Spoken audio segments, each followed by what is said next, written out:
Hey, Mark, how long you been doing video, man? Since about 1994.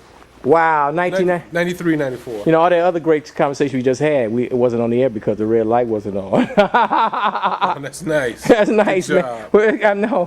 I thought I was rolling, but I'm not, man. But seriously, man, don't you want to... Hey, Mr. Nelson, we're gonna come back. I'm looking for my... I got to redo you, man. We're going to talk to you in a minute.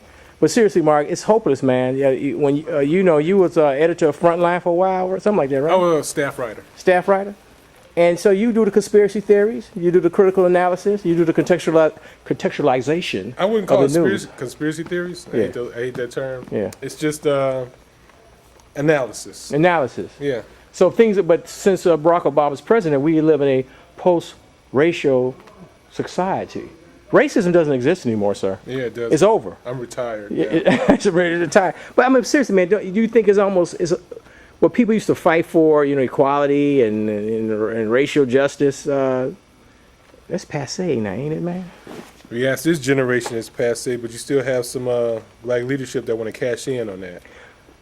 Yeah, I know, but the leadership is corrupt, man. Don't you think so? African American leadership. Definitely. But it's over, man. When that old civil rights leadership dies out, and we're all going to die out at some point, what's going to replace it, man?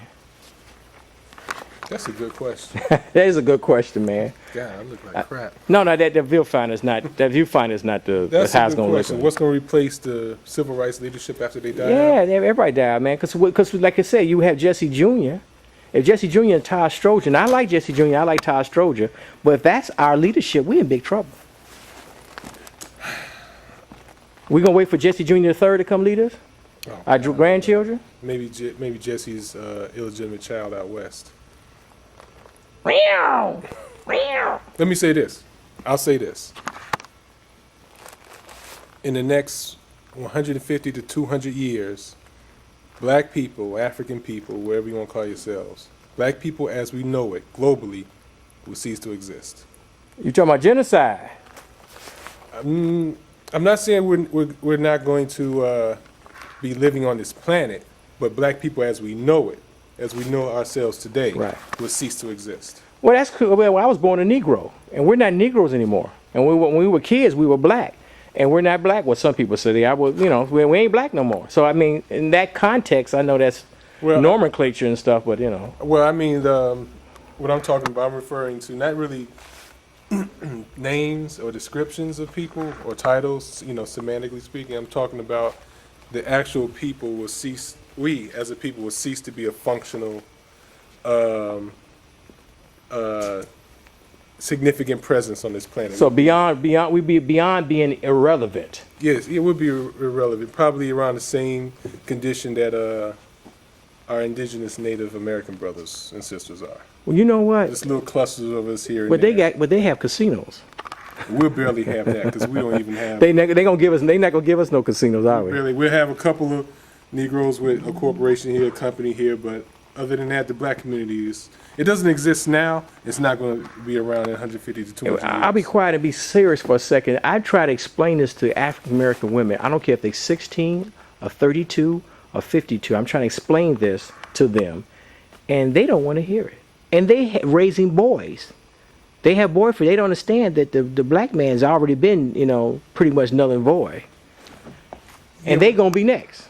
You say they don't understand it? They don't understand how the system had to crush the black man. That's what I'm trying to get at. That's part of the reason why we're not going to be here in 150, 200 years.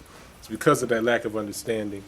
And what you're seeing right now is black males have been rendered, the attack on us has rendered us pretty much impotent in many respects, the majority of us. Like I said, a couple of individuals, a couple of groups here and there have something, but the majority, black males, are pretty much impotent. And that's from decades and decades upon decades, generation upon generations of attack by the dominant society.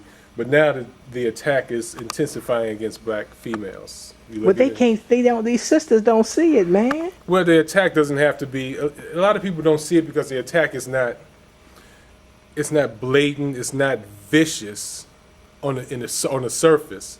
But when you look underneath, I mean, every time you turn around, you see something about black women being, case in point. When the CDC came out with that statistic, it said that 48% of black females from the age of 14 to, I think, just below 40, maybe 38 or 39, 40, have herpes. So that's saying 50% of black females in America, from puberty to menopause, have herpes. 50%, almost 50%, have herpes. That, in and of itself, is an attack upon black females from various entities, from various situations, of course. But it's these covert mechanisms that we fail to see because we're not educated politically and we're not educated economically. You know, as a group, we don't have political education. So, of course, nobody's going to see it. But and when I had a brief argument with a educated black woman, a sister, and the educated black woman was bragging about her 2 degrees, and I asked her, why are so many of you women single, and going to be single, and it's going to be hard for you to marry a black man, a brother, if you want to marry one? Why is that? And she could not answer the question.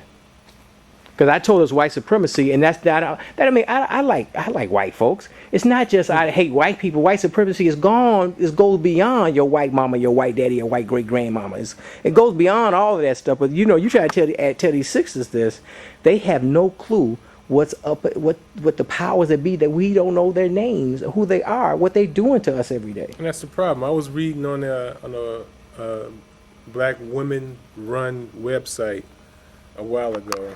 I think it was called. Well, I'm not going to mention the website because they'll get pissed off, and I don't feel like dealing with that right now. Yeah, we're going to.